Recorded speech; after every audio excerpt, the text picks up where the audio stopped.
इयत्ता 10वी सराव संच 1.1 क्वेश्चन 2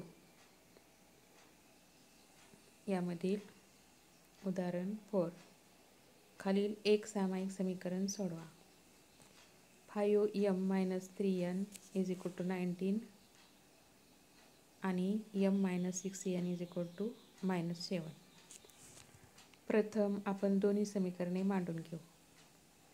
5m-3n = 19 हे पहिले समीकरण, m-6n = -7 हे दुसरे समीकरण. या समीकरणामध्ये m किंवा n या पदाचा लोप करून उत्तर काढता येते. आपण m या पदाचा लोप करू. पहिल्या समीकरणात 5m आहे व दुसऱ्या समीकरणात फक्त m आहे. त्यासाठी दुसऱ्या समीकरणास 5 या संख्येने गुणाकार करून m या पदाचा लोप करू.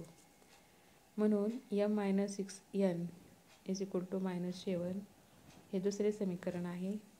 त्यास 5 या संख्येने गुणाकार करू. 5 × m-6n = 5 × -7. 5 ने समीकरणाच्या दोन्ही बाजूस गुणाकार केल्यानंतर 5m-30n = -35 हे समीकरण मिळते. आता दोन्ही समीकरणे मांडून घेऊ.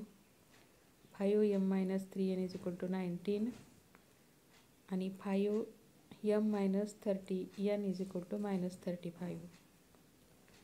+5m -5m कट झाले.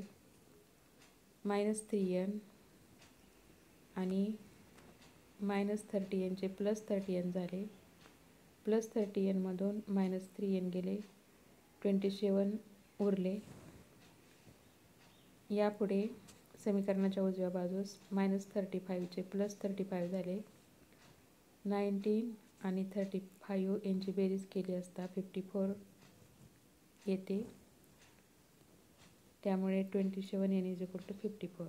n = 54/27. 27 समीकरणाच्या डाव्या बाजूस गुणाकारामध्ये आहे, त्यामुळे उजव्या बाजूस भागाकारामध्ये जाईल. म्हणून n = 54/27. 27 × 54 म्हणून n = 2. आपणास n ची किंमत 2 आली. आता n ची किंमत समीकरण 1 मध्ये ठेवून m या पदाची किंमत काढू. 5m-3n = 19 हे आपले पहिले समीकरण आहे. 5m-3 × 2 ही n ची किंमत ठेवलेली आहे = 19. 5m-6 = 19. 5m = 19 + 6. 6 समीकरणाच्या डाव्या बाजूस मायनसमध्ये आहे, उजव्या बाजूस गेल्यानंतर प्लसमध्ये येईल. म्हणून 5m = 19 + 6 = 25. 5m = 25. m = 25/5. 5 5 जा 25 म्हणून m = 5. m = 5 आणि n = 2 अशा समीकरणाच्या 2 उकली मिळाल्या.